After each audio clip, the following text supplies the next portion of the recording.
Hello and welcome to another video here. We're going to talk a little bit about various things we did this week and do some playing, and this will be a live stream, so if you have any questions, happy to talk things over.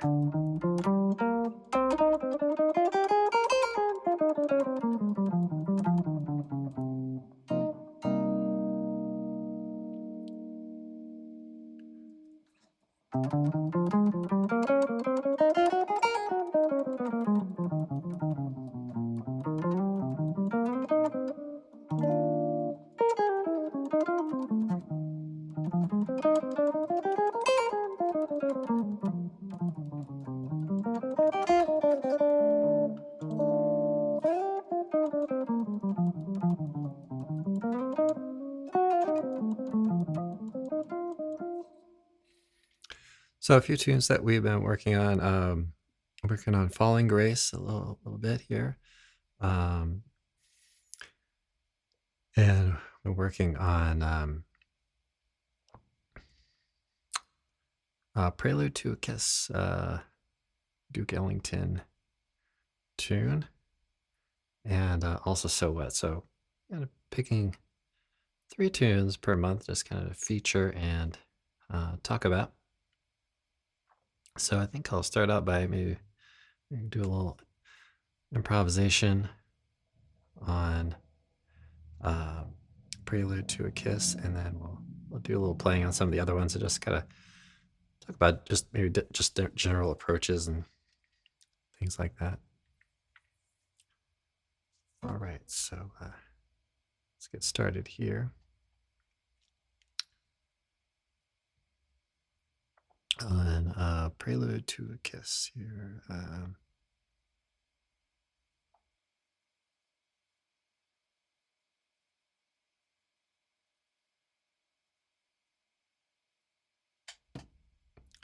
All right, find a good tempo.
Okay, so I think it was Monday. We talked about this tune and did some analysis on it.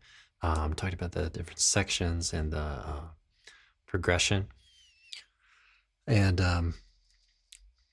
so when we're thinking about a certain tune, um, we can think about what happens kind of moment by moment, and then we can think about what happens in the overall scheme of things, in the bigger picture of the tune itself. So we took some moments in the tune and looked at where things end up resolving to, and kind of worked it back from there.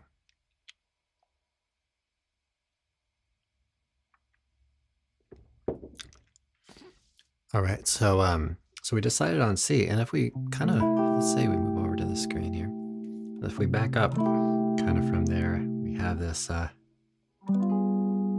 really kind of cool sound of the G7 flat 9 there as at a moment.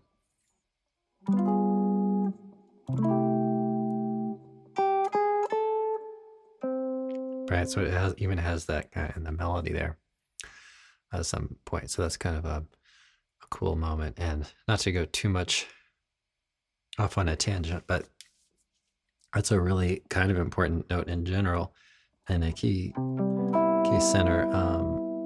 Right, if we had if we made a bebop scale out of this major scale, right, we'd find that same note. It's kind of sitting in between the 6 and the 5. It sort of bridges two fairly consonant tones there.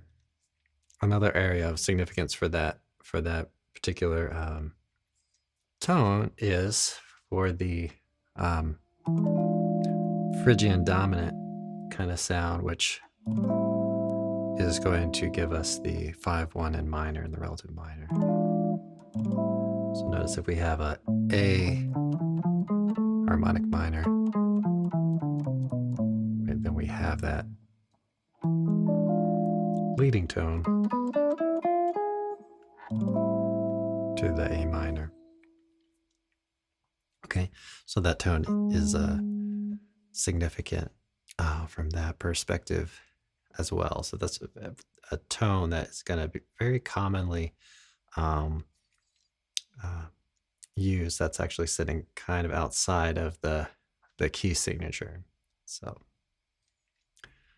just to go just a little touch further, relating that back to that G7. So G7 flat 9, the key of C. If we built a scale on that, then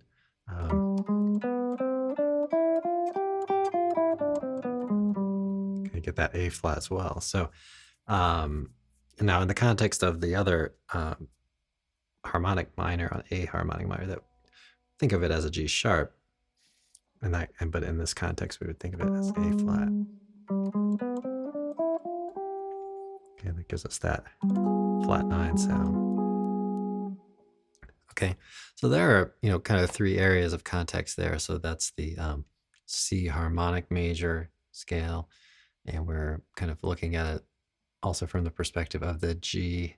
So that's a mixolydian with a flat 9, and then also the Phrygian dominant. So and the bebop scale. So all kind of share that one tone that just sits outside of the key signature.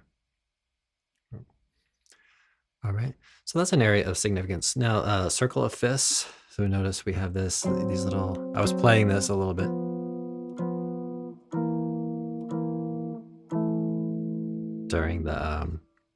During the playing part there. So, D7, G7, C7, F, right?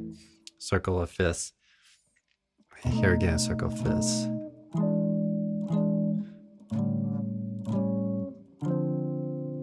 Okay. Right. Another thing, so we have this G, and there are some variations to the chord progression, but G sharp diminished. Now, that's interesting, right? Because that's, if I take a G13, let's say, and I raise this up a half step, it's kind of like the G13 over A flat, right? Even if I put the G up high.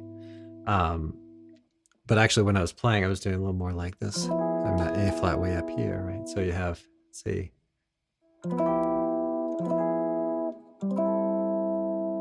okay. So there's a little bit of context there for that. So you might think of this maybe less so as a G and more so maybe as an E over G sharp. Let's say we had E over G sharp here. Okay, that's kind of the 5 of the A minor. So anyway, kind of a little bit of a perspective on that you might investigate. Then we end up with a 2-5 in a related key of G major, and then 2-5 back to C. Okay. So we had a lot of, so it's has this pull to C, and it has these certain progressions that move in this very kind of set way, and very planned out, or kind of working with the nature of the tonal system there with this particular tune, right? I won't go too far into it, but then we go to key of E, and then we do another progression, 1 6 2 5 for the most part, 3 flat 3 2 5.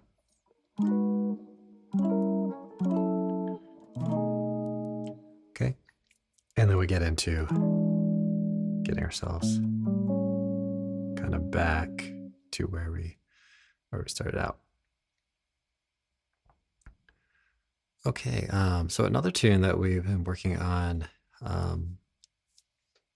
is Falling Grace, and I know I did a video on this, a melody video on this one.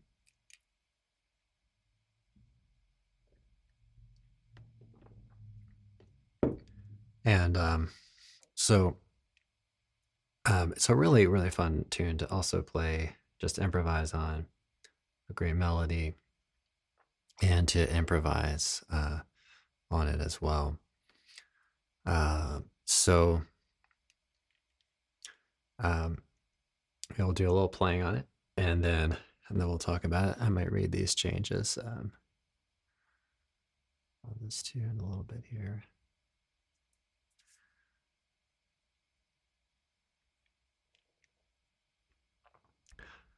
Okay, and so we'll do a little playing on this one as well. So a very different piece from a different period. Okay, so this is a Steve Swallow, and it's just a different time period and different kind of movement and jazz in that time period. So, all right, we'll do a little playing on it. I'm gonna get the close-ups of the hands here.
So this particular tune, um, we have this kind of um, movement where we still have these kind of 2/5 motions. We have this kind of classic sort of progressions, functional harmony. But at the same time, we kind of moved from things move to and from different harmonies in sort of different ways. So there's some slash chords there, which kind of contributes to that sound. We have maybe sudden changes that are not like kind of set up through a like a 2/5 to a 1 progression. So for example, like G major, the first end of the first section, and it goes to C minor. So we start to get this impression of a little more of like a palette for a moment of time, something like that. At least that's my kind of impression of it. And then we have these kind of key areas that are set out. So notice at the end of the form, we have a B flat, major, E flat, major 7, and A flat. Okay, so what's significant about that in kind of tonal harmony in that perspective? So in any one key center, that just doesn't happen. So if you have, let's say, key of E flat, for example, let's just kind of pick one of these. I guess this would be the most logical one. A flat would be the 4 chord, E flat would be the 1 chord, and then the 5 chord would be this B flat 7. Okay, so that's not the case in the progression, right? If we had B flat major 7, okay, then we could, or key of B flat, key of 2 flats, then we could have the E flat would be the 4 chord, and then A flat is not in that key signature. Okay, so we kind of run into these little issues. A flat, we don't have E flat major 7 or B flat major 7. We do have E flat 7. So that's just kind of interesting that those all land one measure at least when you wrap around and repeat the tune. So, but ultimately, sort of that second section, in general kind of points pretty clearly to the key of 2 flats.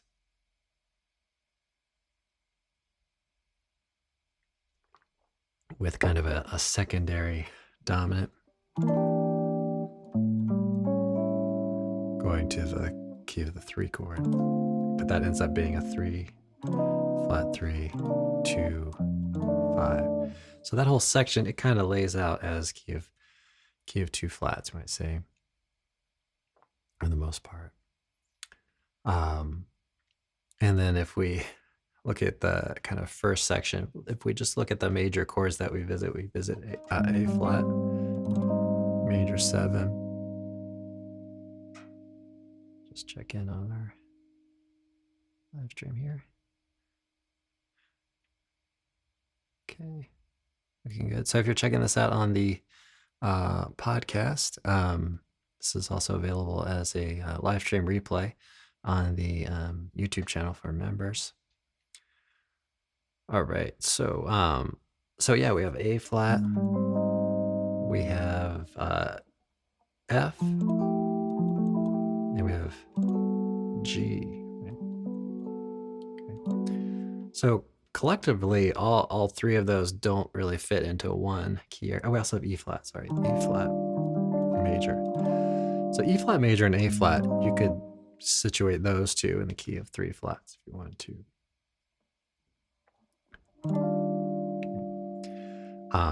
But yeah, so F and G, right? So we get those, okay, from kind of different tonal areas. So you could say at least 3 for that, right? So the first, let's say, few bars, we have the A flat. Now in the melody, we have this D natural, right? So that kind of gives you an idea that maybe key of 3 flats. Okay. And then we have this 5 of G minor. 2, 5 to E flat. And that kind of goes right back to G minor. Now we have the slash chords though.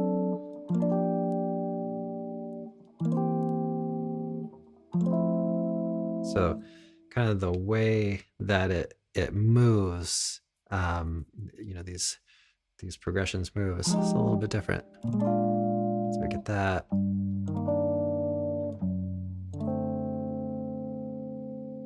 Find another spot for this. Oh, that'll work. Let's do it down here. Right, so really kind of thinking about how these voicings kind of move from one to the next. We still hear these 2 5s and things.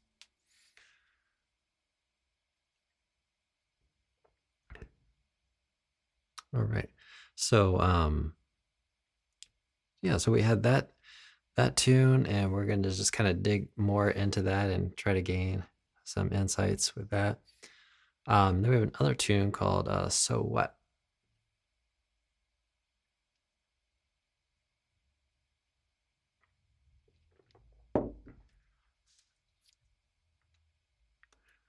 So let's do a little play on that and think about it, and you know, just kind of in general. And another tune that's got the same changes, Impressions, by John Coltrane.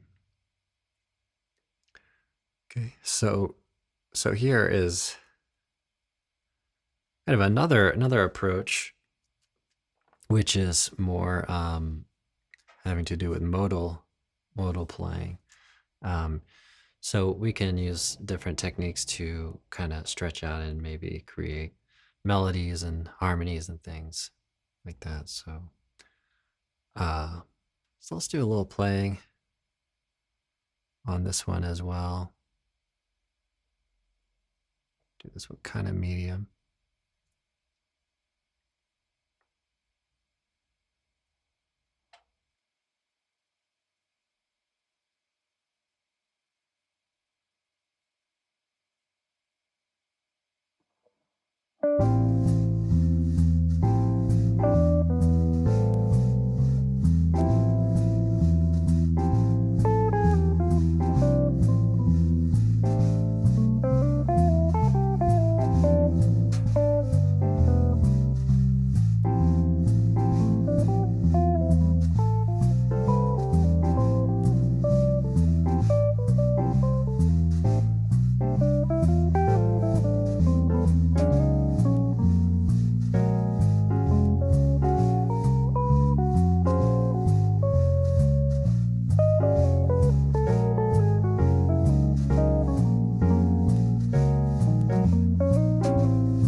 So, one of the challenges there, I would say, is playing, um, and just creating lines in that context where the harmony is not really like directing your line in any particular way. So it can be a challenge. So both extremes, I think, can um, be a challenge. If you're playing Giant Steps by John Coltrane and kind of working through all that, that's going to have its own um, challenges.